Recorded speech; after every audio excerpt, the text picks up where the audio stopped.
வணக்கம். இங்கிலீஷ் கிராமர்னாலே கொஞ்சம் பயமா இருக்கும் இல்லையா? ஆனா கவலையே படாதீங்க. இன்னைக்கு நாம ஆங்கில வாக்கியங்களோட நாலே முக்கியமான கட்டுமான கற்களை பத்தி தான் தெரிஞ்சுக்க போறோம். இதை நீங்க புரிஞ்சுக்கிட்டாலே போதும், இங்கிலீஷ் உங்களுக்கு ரொம்ப ரொம்ப ஈஸி ஆயிடும். வாங்க, அது என்னன்னு விரிவா பார்க்கலாம். கிராமர் அப்படிங்கிற வார்த்தையை கேட்டாலே நம்மள பல பேருக்கும் முதல்ல இப்படிதான் தோணும். அடடா, இது ரொம்ப கஷ்டம், நமக்கு வராதுன்னு ஒரு சின்ன பயம் வந்துடும். அப்படி நினைக்கிறது ரொம்ப இயல்புதான். ஆனா உண்மை என்ன தெரியுமா? கிராமர் பார்க்கத்தான் கஷ்டமா தெரியும், ஆனா அது நிஜத்துல ரொம்ப ரொம்ப சிம்பிள். நீங்க நினைச்சு பார்க்கறத விட இது எவ்வளவு சுலபம்னு நீங்களே இப்ப பார்க்க போறீங்க. ஆமாங்க, நீங்க இங்கிலீஷ்ல பேசுற, எழுதுற, படிக்கிற ஒவ்வொரு வாக்கியத்தையுமே இந்த 4 டைப்புக்குள்ள கொண்டு வந்துடலாம். அப்ப யோசிச்சு பாருங்க, இந்த 4 மட்டும் கத்துக்கிட்டா போதும், நீங்க ஒரு பெரிய ஸ்டெப் முன்னாடி போயிடுவீங்க.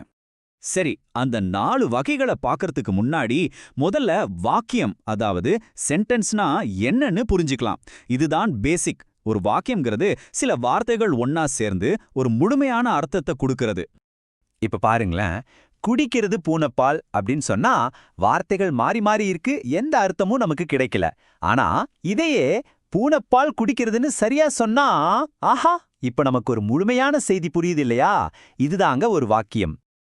ஓகே, இப்ப நாம அந்த 4 முக்கியமான வாக்கிய வகைகளை ஒன்னொன்னா பார்க்க ஆரம்பிக்கலாம். இங்கிலீஷ் மொழியோட அஸ்திவாரமே இதுதான்னு சொல்லலாம். முதல் வகை செய்தி வாக்கியம், அதாவது டிக்ளரேட்டிவ் சென்டென்ஸ். டிக்ளேர் பண்றதுனா என்ன? ஒரு விஷயத்த அறிவிக்கிறது இல்லைன்னா சொல்றது. அதே மாதிரி இதோட வேலை சிம்பிளா ஒரு தகவலை இல்லைன்னா ஒரு செய்தியை சொல்றது மட்டும்தான். சொல்லப்போனா நம்ம தினமும் பேசுறதுல முக்கால்வாசி இந்த மாதிரி வாக்கியங்களா தான் இருக்கும். உதாரணத்துக்கு, வானம் நீளமா இருக்கு, இது ஒரு தகவல். நான் ஒரு ஆப்பிள் சாப்பிடுகிறேன், இதுவும் ஒரு தகவல் தான். பாத்தீங்களா, இதுல கேள்வியோ ஆச்சரியமோ கட்டளையோ எதுவுமே இல்ல, சும்மா ஒரு ஸ்டேட்மெண்ட், அவ்வளோதான். முக்கியமான விஷயம் என்னன்னா, இந்த மாதிரி வாக்கியங்களை கண்டுபிடிக்கிறது ரொம்ப ஈஸி. இது எப்போதுமே ஒரு முற்றுப்புள்ளி, அதாவது ஃபுல் ஸ்டாப் வச்சு தான் முடியும். இதுதான் இதோட அடையாளம். ரெண்டாவது வகை கேள்வி வாக்கியம், அதாவது இன்டராகேட்டிவ் சென்டென்ஸ். அடடா, பேர் கொஞ்சம் பெருசா இருக்கேன்னு நினைக்காதீங்க, அர்த்தம் ரொம்ப சிம்பிள். போலீஸ் ஒருத்தரை இன்டராகேட் பண்றாங்கன்னு சொல்லுவோம் இல்லையா? அப்படின்னா என்ன? கேள்வி கேட்டு விசாரிக்கிறாங்க. அதேதான், இதோட ஒரே வேலை கேள்வி கேட்கறது. நாம ஒருத்தர்கிட்ட இருந்து ஒரு தகவலை தெரிஞ்சுக்கணும்னா என்ன பண்ணுவோம்? கேள்வி கேட்போம். உங்க பேர் என்ன? நீங்க சாப்பிட்டீங்களா? எங்க போறீங்க? இந்த மாதிரி நாம கேட்கிற எல்லா கேள்விகளும் இந்த வகைதான். இத கண்டுபிடிக்கிறது இன்னும் சுலபம். ஒவ்வொரு கேள்வி வாக்கியத்தோட கடைசிலையும் ஒரு கேள்விக்குறி, அதாவது கொஸ்டின் மார்க் கண்டிப்பா இருக்கும். மூணாவதா நம்ம பார்க்க போறது கட்டளை வாக்கியம். இத இம்பரேட்டிவ் சென்டென்ஸ்னு சொல்லுவாங்க. இதோட வேலை ஒருத்தரை ஒரு வேலையை செய்ய சொல்றது. அது ஒரு ஆர்டரா இருக்கலாம், இல்லைனா ஒரு பணிவான ரெக்வெஸ்டா கூட இருக்கலாம். இப்ப பாருங்க, கதவை மூடுன்னு சொல்றது ஒரு கட்டளை. ஆனா ப்ளீஸ் கொஞ்சம் தண்ணி கொடுங்கன்னு கேட்கறது ஒரு கோரிக்கை.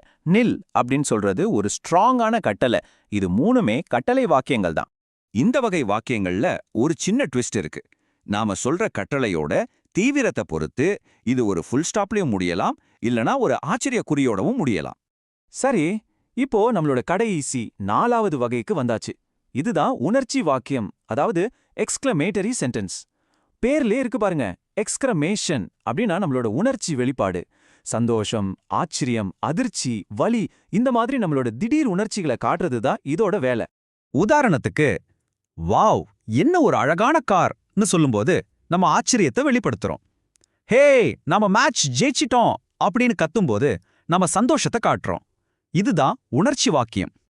இதோட முக்கியமான அடையாளம் என்னன்னா, இது எப்போதுமே ஒரு ஆச்சரியக்குறியோட தான் முடியும். நம்மளோட உணர்ச்சிகளை வெளிப்படுத்துற வாக்கியம் இது.